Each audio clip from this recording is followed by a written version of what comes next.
Boa tarde, gente. O presidente teve um problema, como o próprio conselheiro Fernando falou cedo, problema de escala. Infelizmente perdeu o voo para cá. Ele tinha até desmarcado compromissos que ele já tinha para poder vir nesse evento, porque ele julgou essa iniciativa de tratar a jurisprudência dos tribunais de contas muito, muito, muito importante. Então ele tinha desmarcado compromissos dele para vir para cá, de tão importante que ele julgava esse encontro, né? Mas infelizmente não foi possível, por motivos que além da vontade dele. O recado que eu vou dar para vocês é simples. Bom, primeiro falar um pouquinho do Instituto Rui Barbosa, que embora tenha sido criado em 1973, seja a única associação dos tribunais de contas em si, ainda é um pouco desconhecido de muita gente. Ficou mais conhecido nos últimos anos por causa do Promoex, que ele coordena operacionalmente as operações do Promoex, que é dividido em grupos. Então, existem grupos temáticos, eu acredito que vocês já devam ter notícia desses grupos temáticos, de auditoria operacional, grupo de tecnologia, de comunicação, que o próprio Fernando Guimarães, conselheiro presidente aqui, é o coordenador do grupo de comunicação. São vários. O que o IRB se dispõe aqui, o presidente falaria para vocês, e a gente estava conversando com a Giovana agora e com o Paulo Riccioni, que é o coordenador do grupo de tecnologia da informação, ou seja, é fundamental nessa ideia de criar uma jurisprudência comum dos tribunais de contas, que se converse, que se converja, né? Se convirja. A ideia é que o IRB se coloque à disposição para criar um grupo de jurisprudência, ou seja, um grupo formal do IRB para poder fazer esse trabalho. Isso compete em quê? Que a gente estava conversando. Um grupo, através do IRB, vai fazer com que o trabalho de vocês possa ter respaldo entre os conselheiros, ou seja, por exemplo, um manifesto, um documento final desse evento, por exemplo, vai ser mandado para todos os presidentes de tribunal. Então, quando vocês tiverem uma solução, vai ser mandado um exemplo simples. Planejamento estratégico. Muitos tribunais não tinham planejamento estratégico até pouco tempo atrás. O grupo de planejamento, através do IRB, comprou o software Channel, que vocês já devem ter acesso nos seus tribunais. Esse software foi comprado com dinheiro do Promoex pelo IRB e hoje é disponibilizado a praticamente todos os tribunais do Brasil. Praticamente todos os tribunais já estão trabalhando seus planejamentos sob essa plataforma e sob a coordenação do grupo de planejamento estratégico.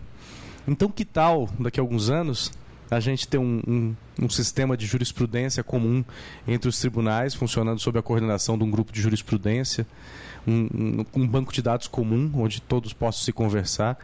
Ou seja, é possível, né? Perfeitamente viável, só depende da integração e do trabalho de vocês com o respaldo dos conselheiros, que é quem realmente decide na hora H. Então, o IRB está à disposição para isso, e a Giovana vai tomar conta, vai dar os prosseguimentos para a formação desse grupo e o IRB deseja todo o sucesso do mundo e que esse trabalho importantíssimo vá para frente, porque vai trazer frutos importantíssimos para os tribunais, tá bom? O recado é mais ou menos esse. Eu pedi para o pessoal da assessoria de comunicação passar as fotos todas do evento. Eu vou colocar no Facebook do IRB, tá? facebook.com/IRBcontas. Vou criar uma galeria de imagens com as fotos aqui do evento. E também quem quiser notícias e tiver o Twitter, tem o Twitter /IRBcontas, né? @IRBcontas, onde a gente coloca diariamente as notícias do Tribunal de Contas de todo o Brasil. Vocês que lidam com jurisprudência, é bacana ver o que o vizinho está fazendo, né? É isso. Obrigado. Senhoras e senhores, boa tarde. Dando sequência às apresentações de hoje à tarde, eu vou falar sobre o tema Rede de Jurisprudência dos Tribunais de Contas. Meu nome é George Brasil Pascoal Pizzica, sou auditor fiscal de controle externo do Tribunal de Contas de Santa Catarina e venho aqui para fazer uma fala para os senhores um pouco diferenciada, já que eu não trabalho no setor de jurisprudência propriamente dito. Trabalho na área técnica, então eu sou verdadeiramente um consumidor desse serviço que é prestado por muitos dos senhores. Eu atuo na consultoria geral do Tribunal de Contas de Santa Catarina, na coordenação de consultas. Lá nós elaboramos pareceres em resposta a consultas formuladas pelos gestores, bem como pareceres de mérito em grau recursal. Então, nosso trabalho diário é em cima de pesquisa e trabalhando justamente com a questão da jurisprudência. Venho aqui trazer para os senhores uma proposta da criação de uma rede de jurisprudência, né, que englobaria todos os tribunais de contas. Para tanto, eu trouxe para os senhores alguns conceitos técnicos, algumas questões que têm que ser analisadas preliminarmente antes de aprofundarmos o tema. Primeiro, eu trouxe aqui dois conceitos, jurisdição e jurisprudência. O que seria jurisdição? Jurisdição, eu trouxe um conceito já bem batido do nosso conhecido Jacobi Fernandes, né, de que jurisdição é o poder do Estado aplicar o direito ao caso concreto, ou seja, o poder do Estado de dizer o direito. Vem da expressão jus dicere, ou jurisdictio, a jurisdição. E o que é esse poder do Estado em dizer o direito? Imaginemos que num caso concreto tenhamos uma decisão. Vou pegar aqui o exemplo para fazer, como disse o presidente hoje de manhã, um exemplo lúdico para prender a atenção dos senhores. Digamos que esse painel aqui seja o nosso fato que nós tenhamos que trabalhar. Então, tenhamos um determinado fato jurídico que nós vamos ter que fazer uma elaboração em cima dele, uma análise para fazer um julgamento sobre esse fato. Então, digamos que essa parte do triângulo seja um fato jurídico. Essa outra parte seja o ordenamento jurídico, ou seja, toda a legislação aplicável àquele determinado fato. E que por embaixo fica o papel do juiz, como agente do Estado, aquele que vai fazer a subsunção do fato à norma. Como o juiz ele é um ser humano, ele traz consigo toda uma carga ideológica por trás. Então, essa subsunção do fato à norma não é algo que ocorra automaticamente. É toda uma interpretação que passa pelo filtro mental, pelo filtro psicológico do juiz. Por isso que, por vezes, sobre o mesmo caso, utilizando o mesmo ordenamento jurídico, podem haver decisões conflitantes, até mesmo contrárias. Então, dessa análise que o juiz faz sobre um determinado fato e uma determinada norma, dessa decisão pode surgir uma criação, que é um determinado julgado. Esse julgado, a princípio, conforme bem explanou nosso palestrante que me antecedeu, o professor Idebrando, esse julgado pode ser tanto uma simples decisão, como pode ser uma verdadeira obra de arte, uma decisão judicial, em que essa decisão vai fazer efeitos interpartes, só entre aquelas partes que realmente figuraram como no polo ativo e passivo daquela decisão, mas também pode ter força, pode adquirir uma força maior como um precedente, pode servir como um precedente a ser utilizado por outros juízes ao se deparar por aquela mesma situação, fazer aquela mesma a subsunção do fato à norma. Feito isso, vários juízes podem, ao mesmo tempo, assumir aquele mesmo posicionamento ou não. A partir do momento que vários começam a adotar aquele mesmo posicionamento, isso vai se tornando um precedente reiterado, vai se tornando uma tendência exegética daquele tribunal. Essa tendência exegética é o que nós chamamos de jurisprudência. A jurisprudência, então, nada mais é do que uma tendência exegética de um determinado tribunal. Claro que esse mesmo tribunal pode pegar essa mesma jurisprudência, retirar dela a suma, ou seja, a síntese do pensamento, em uma expressão, um verbete menor, dá um mandato de otimização para para essa questão, que aí é o que chamaríamos de súmula de jurisprudência. Daí que surge a questão da súmula de jurisprudência. Feito isso, nós temos algumas acepções apresentadas por Mancuso, que é um doutrinador clássico sobre a matéria, que ele divide o termo jurisprudência em 5 acepções. A primeira tem um sentido, o sentido largo, tem mais importância para fins históricos, que seria jurisprudência, o ramo do conhecimento, espécie do gênero ética, voltado ao estudo sistemático das normas de conduta social de cunho coercitivo. Esse sentido ele tinha grande importância, como eu disse, histórico, para quem estuda o direito romano. Etimologicamente, vem a ser o direito aplicado aos casos concretos. Etimologicamente, esse conceito acaba sendo bastante parecido com o que nós vimos agora há pouco de jurisdição, que é a aplicação do direito ao caso concreto, de dizer o direito por um agente do Estado. No sentido exegético ou hermenêutico, significa a interpretação teórica do direito feita pelos jurisconsultos e doutrinadores em artigos, teses, livros ou mesmo em pareceres. Essa acepção ela vem mais assimilada com o que hoje em dia nós trabalhamos como o conceito de doutrina. Essa acepção também ela é muito importante, nós vamos ver logo à frente, porque a proposta de criação de uma rede de jurisprudência, no sentido de podermos basear em decisões de um tribunal de contas sobre o outro, apesar de haver a independência entre os tribunais de contas, autonomia, o julgado de um não serviria com efeito vinculante para o outro, mas serviria nessa acepção de um precedente, uma fundamentação doutrinária.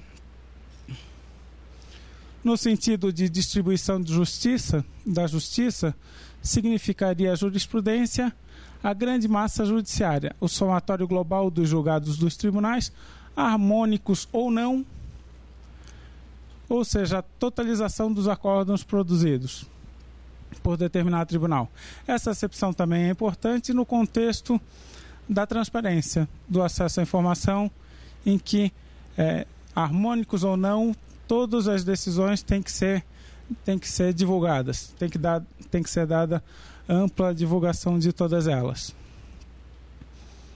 Por fim, no sentido restrito ou técnico-jurídico, jurisprudência traduz a coleção ordenada e sistematizada de acórdãos, consonantes e reiterados de certo tribunal ou de uma dada justiça sobre um tema jurídico. Estou trabalhando com os senhores essas questões conceituais que é sempre bom reprisar. Eu sei que essa parte é um pouquinho mais... Essa parte teórica é sempre um pouco mais cansativa, mas ela se faz necessária.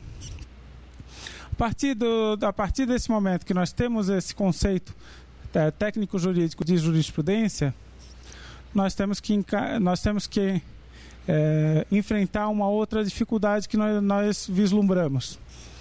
Na doutrina especializada, existe uma certa resistência em relação ao reconhecimento de jurisprudência, da criação de jurisprudência fora dos tribunais expressamente contidos no artigo 92 da Constituição Federal, ou seja, aqueles tribunais membros do Poder Judiciário. Então, nessa discussão, o artigo 71, inciso 2 da Constituição Federal, o 71 ele traz as competências dos tribunais de contas. No inciso 2, ele traz o verbo julgar as contas. Nessa expressão, ela é muito debatida na doutrina. Uma classificação bem tradicional, bastante utilizada, apresentada por Gualazzi, ele traz essa função como uma função meramente verificadora, não jurisdicional. Então, nós seguimos nesse sentido a classificação trazida por Evandro Martins Guerra, para o artigo 71 da Constituição Federal. Ele afirma que, dentre aquelas competências trazidas no artigo 71, aos tribunais de contas cabe a função corretiva, consultiva, fiscalizadora e a função jurisdicional ou contenciosa. Explicando que quando os tribunais de contas julgam e liquidam as contas dos administradores públicos e demais responsáveis por dinheiros, bens públicos, além das contas daqueles que deram causa a extravio ou a outra irregularidade que resulte prejuízo ao erário. Então, essa é a classificação que nós adotamos de agora por diante. Passada essa questão, temos que analisar o contexto em que nós estamos vivendo. Vivemos num contexto de transparência, do princípio da publicidade, do acesso à informação. Nesse contexto, os tribunais de contas já vêm tendo de modificar suas bases com a criação do Portal do Cidadão, criar uma série de mecanismos para dar maior transparência às suas decisões. Então, é um contexto que se mostra bem propício para a proposta de uma mudança. Qual seria essa mudança? A criação de uma rede integrada de jurisprudência, onde qualquer técnico poderia fazer uma pesquisa, ou mesmo cidadão, pesquisa diretamente no portal de cada Tribunal de Contas e verificar um banco de dados nacional contendo decisões de todos os tribunais de contas. Nesse sentido, eu trouxe uma citação do Marcos Nóbrega, dizendo que, nesse contexto de acesso à informação, os tribunais de contas encontram um espaço institucional a ser ocupado para serem provedores de informações para os cidadãos, capazes de lastrear suas decisões na hora da escolha dos governantes e consequente avaliação da sua gestão. O sistema proposto é mais ou menos esse. Propõe-se uma mudança de paradigma, a mudança de um sistema que é o atual, em que cada Tribunal de Contas está isolado na sua autonomia, é uma ilha dentro da sua autonomia, não interagindo diretamente como deveria ser com os outros tribunais de contas, cada um criando sistemas próprios de divulgação das suas decisões, de sua jurisprudência, cada um, em verdade, tentando criar roda, sendo que alguns já fizeram, já estão mais avançados, outros não, mas estão todos correndo atrás para tentar formular um mecanismo que seja eficiente de disponibilização das decisões. O modelo proposto, então, seria mais ou menos um sistema, continua sendo um sistema em ilhas, mas ilhas interligadas, um sistema em rede. Seria mais ou menos como imaginarmos uma rede de neurônios, todos interligados. Mantém-se cada um as suas peculiaridades, os seus julgados, cada um dentro da realidade da sua região, mas todos interligados e trabalhando conjuntamente. Para botarmos esse plano em dia, na ordem do dia, nós temos algumas dificuldades, é claro. Vão desde a padronização dos procedimentos e verificarmos como seria possível colocarmos em prática essa ideia.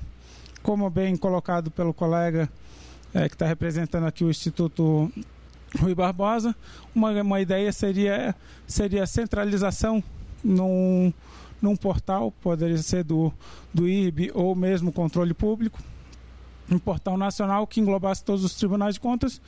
Aí poderíamos fazer a pesquisa diretamente nesse portal. Uma outra ideia também poderia ser feita, claro, muito mais dificultosa, de modificar, cada Tribunal de Contas assumir o compromisso de modificar a sua base de pesquisa para que fosse criado efetivamente um sistema em rede em que cada tribunal, ao acessar o sistema de pesquisa de cada tribunal, pudesse ser verificado uma base, um banco nacional, em que poderia ser feita a pesquisa só naquele tribunal ou a opção de pesquisa com uma pesquisa nacional. em que cada tribunal, eu fazer a pesquisa no Tribunal de Contas de Santa Catarina, seria a mesma coisa que eu entrar no site do Tribunal de Contas de Tocantins e assim por diante, dentro dessa mesma proposta. São opções válidas e que fica a discussão para o encontro de amanhã, para vermos como é que poderia ser feita como é que poderia ser operacionalizada essa questão. Eu trouxe algumas questões que eu salientei como sendo a criação da rede de jurisprudência poderia trazer vários benefícios. Eu dividi entre benefícios imediatos, ou seja, a curto prazo, e benefícios imediatos, a longo prazo. Claro que é uma linha bem tênue entre um e outro, por vezes alguns desses benefícios podem se afigurar em curto e longo prazo. Inclusive, caso alguns dos senhores tenham vislumbrem mais alguns benefícios que não os listados aqui, né, que foi só uma pequena base que eu elaborei para essa apresentação, eu gostaria de solicitar a gentileza de anotarem num papel e encaminhar para a gente ir acrescentando no nosso estudo. Dentre os benefícios imediatos que eu listei, inicialmente a troca de conhecimentos técnicos seria com essa possibilidade de pesquisa, facilitação de pesquisa dos tribunais para os técnicos seria uma rica fonte de pesquisa. Hoje, como eu afirmei no início, eu trabalho numa área que eu me debato muito para pesquisar, para fazer a pesquisa das decisões de outros tribunais de contas. Como a Giovana salientou na apresentação dela, por vezes está numa página, numa parte da esquerda, na parte da direita, com uma nomenclatura, outra. Por vezes é um trabalho bastante dificultoso, que a gente perde muito tempo nessa pesquisa.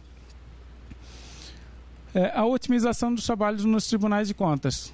Claro, com a facilitação da fundamentação dos pareceres técnicos diante da possibilidade de arrolar apenas decisões reiteradas das cortes sobre o tema em análise. Busca-se com isso, claro, a celeridade processual, mas não o engessamento das decisões. Algumas teses, alguns assuntos são corriqueiros em todos os tribunais de contas. Esses assuntos, para dar maior celeridade, podem ser embasados, justificados, servir como fundamentação apenas as decisões já reiteradas dos tribunais de contas. Nesse sentido, facilitaria também o trabalho nas cortes.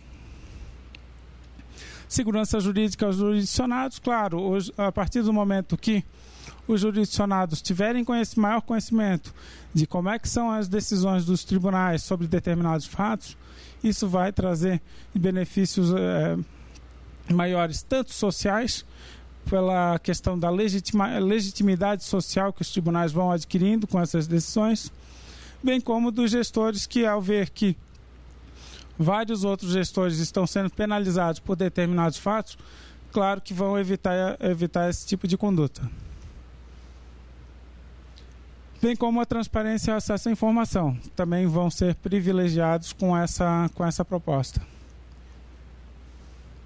Ampla divulgação, publicidade das decisões como ferramenta de controle moral ao erário e desestímulo à corrupção. A possibilidade de qualquer cidadão ter acesso às restrições imputadas aos gestores públicos, notadamente aos detentores de cargo eletivo, através da internet, se mostra como medida tão eficaz quanto a própria aplicação de penalidades ante o temor da reprovação social da conduta. Esse é um ponto bem delicado que nós temos que refletir um pouco mais. Os incentivos podem ser de 3 formas: incentivo econômico, incentivo moral e um incentivo social. Um incentivo para coibir uma conduta pode ser, atualmente utiliza-se muito os tribunais de contas, do incentivo econômico, a aplicação de penalidade, aplica multa ou manda restituir o erário. Porém, existem outros incentivos que podem ser trabalhados inconjuntamente com esse para coibir práticas contrárias ao erário público.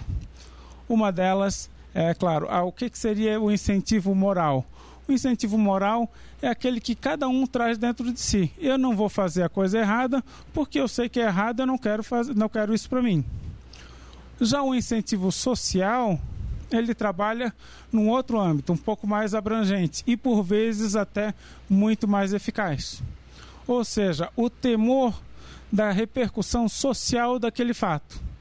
A partir do momento que nós vivemos na era da internet e da publicidade, transparência e acesso à informação, esses dados vão acabar caindo na internet e os gestores públicos vão começar a temer essa questão. Por quê?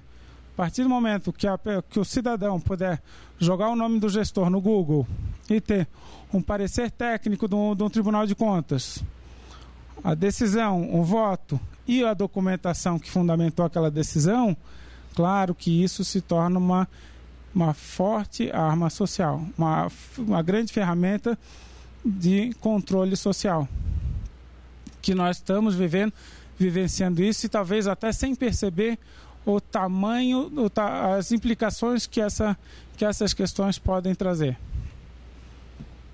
Só para citar, é um caso que foi trazido no livro Freakonomics. É um livro de economia, mas são dois economistas da Escola de Chicago que eles trazem uma abordagem diferente da economia. Eles trazem as questões que influenciam na vida, no dia a dia de todos, mas de forma em exemplos bem ilustrativos e de fácil compreensão. Uma dessas questões trazidas por esses autores é uma situação norte-americana, é claro, em que lá alguns dos estados proíbem, né, a prostituição. Então lá a prostituição, o sujeito que era flagrado como uma prostituta, ele era preso e tinha que pagar uma multa de $500. Ocorreu fato semelhante com aquele ator, era Hugh Grant, né, que era casado com Elizabeth Hurley. Então é constrangedor. Então, mas a aplicação de pena de uma multa de $500 não estava coibindo essa prática. O que alguns estados começaram a fazer? Criaram um site na internet, e aí todo aquele que era flagrado e condenado por esse crime de prostituição, de como tanto a prostituta como o sujeito que ia atrás dos serviços, eles eram condenados à multa e também tinham eram fotografados e tinham as suas fotos divulgadas na internet num site prostitutascomclientes.com ou algo que vale. A partir desse momento, claro, drasticamente caiu a incidência desse tipo de delito. Por quê? É um exemplo claro do controle social. O temor desses agentes terem a sua foto publicada num site desse, cuja família, amigos, colegas de trabalho, tudo pudessem ter acesso, acabou coibindo muito mais do que a possibilidade de eles serem condenados numa multa de $500. Esse eu vejo como sendo um benefício, claro, pode ser imediato, mas também pode ser de longo prazo, até as pessoas adquirirem essa cultura. Dentre os benefícios de longo prazo, eu cito para os senhores, claro, formaria-se com o tempo uma base sólida de pesquisa técnica das decisões. Com o passar do tempo, o acervo disponibilizado servirá como importante instrumento de pesquisa e parâmetro, claro, para fundamentação e motivação de procedimentos de controle externo.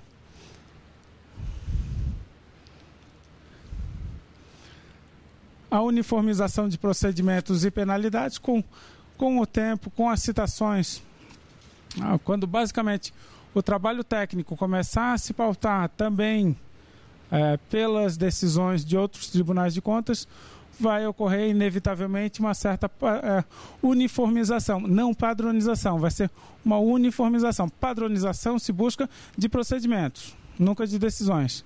Uma certa tendência a se uniformizar alguns procedimentos, claro, sempre respeitados as particularidades de cada região tem. O incentivo para que cada Tribunal de Contas implemente, modernize e otimize. Claro, muitos dos tribunais de contas já têm esse setor de jurisprudência implementado, por vezes pode modernizar ou apenas otimizar, buscando essa padronização de procedimentos.